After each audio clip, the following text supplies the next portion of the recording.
I have thoroughly been enjoying being introduced into all this music by Elvis. I'm obviously familiar with his hits, but some of the bigger and larger and kind of, not, I wouldn't say lost, but like not as prominent discography, being introduced to that has been a really cool experience and a really fun experience. So I appreciate every one of you for leaving a comment and let me know in the comments what you think I should check out. And it's just been fun. It's been cool musical like, exposure, I would call it. That being said, I don't love when people have feeling necessary to bring down other people by to raise up their artist. So let's keep the comments positive. Like, there's no need to say, oh, there's nobody ever gonna be as good as like every other artist today. So like, no, hey, I'm an artist today, and I'm not comparing myself to Elvis, but like, you don't need to bash others to improve, like say how great Elvis was. Elvis was ridiculously phenomenal. We all know that. So let's just say that and keep it positive. That being said, I'm really looking forward to checking out Ready Teddy. I have no idea what the song is. Never heard of it actually by Elvis. So I'm looking forward to checking it out.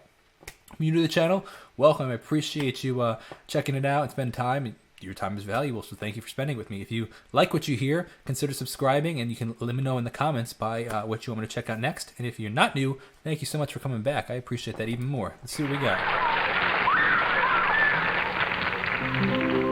Ready, set, go and go. I got a gal that I love so.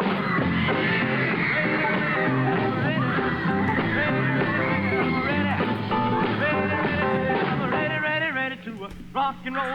This is a definition of 50s music for me. Like this vibe, everything about it, the sound, the quality, the melody, the tone of voice, everything. And maybe because, Elvis was such a defining voice of the 50s and 60s. Like, it's just, this is like that. It's that genre. I would hear it, be like, oh, that was filmed in the 50s or 60s. Like, between 55 and 63, maybe, is what I would say.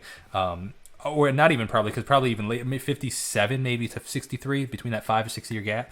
But it's just such a definitive style of writing, distinctive, I guess what I would say, style of writing and tone of music. It's just everything about it has this very distinct sound. Ready to rock and roll, become a sweetie pie. She's my rock and roll baby, she's out. Audio recording is really well done.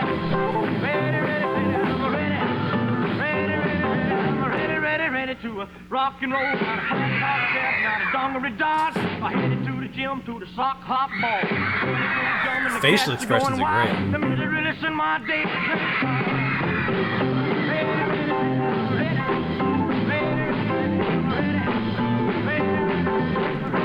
Ready to rock and roll. Come on, man. Guitar playing.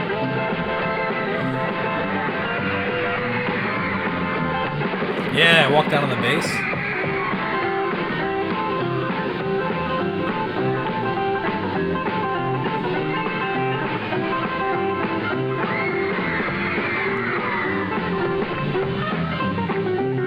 Let's talk about this really quick.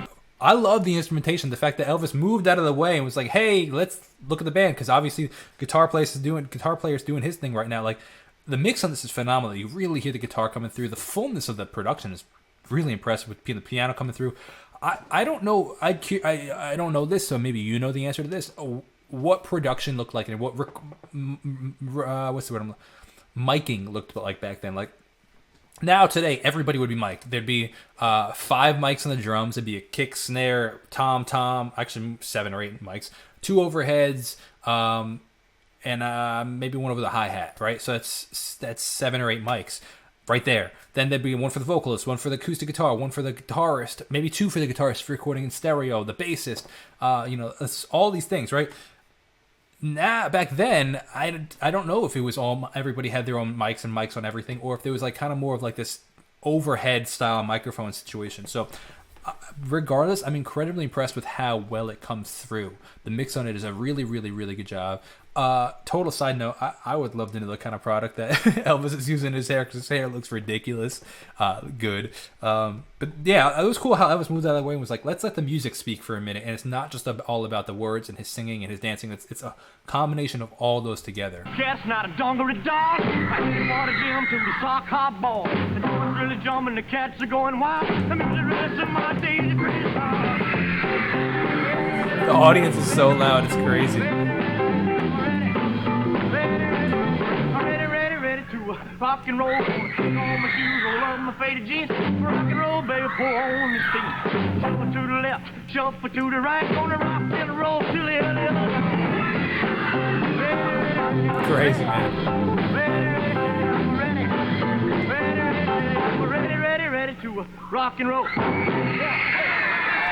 Dude, ridiculous, man, ridiculous. But again, what I said, it has such a distinct tone, sound, everything about it. Like, it's the repetition of lyrics is a very distinct tone, like style of that time. Like, just really all around, really, really, really iconic sound. So I really enjoyed that. Thank you for the recommendation. Let me know in the comments below what you think I should check out next. If you haven't subscribed yet, consider doing so if you want to see more content like this. So thank you so much. I'll see you in the next video. God bless and peace out.